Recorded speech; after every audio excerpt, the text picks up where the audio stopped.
පුතා තමයි අපේ හැමදේම. පුතා ඉපදුන වෙලාවේ තාත්තා තමයි ගොඩාක්ම සතුට වුණේ. පුතාට හොඳම තොටිල්ලක් ගන්න ඕනේ කියලා කඩවල 100ක විතර ඇවිත්තා. අන්න තාම තියන් ඉන්නවා ආයේ පුතාටත් ඕන වෙයි කියලා. මතකද? පුංචි කාලේ බයිසිකලයක් ඕනෙමයි කියලා ලොකු රණ්ඩුවක් හැල්ලුවා. ඒ දවස්වල බිස්නස් එච්චර හොඳ නැති වුණත් තාත්තා කොහොම හරි බයිසිකලයක් අරන් ආවා.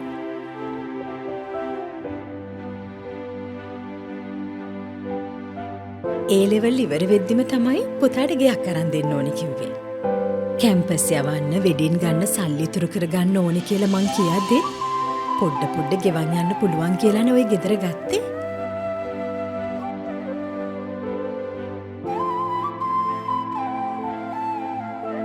තාත්තේ අපාර්ට්මන්ට් එක නම් මාරම ලස්සනයි. අපි දෙන්නට නියමට මැච් වෙනවා. thank you තාත්තේ. දෙමව්පියෝ දරුවන්ට දෙන්නේ හොඳම දේවල්. ඒ වගේ හොඳම දේවල් දෙන ප්‍රයිම් ගෲප් වෙතින් හඳුන්වා දෙන හොඳම ආයෝජන සැලසුම ප්‍රයිම් මැක්ස්. ලොකු හීනවලට පොඩ ගෙවන්න.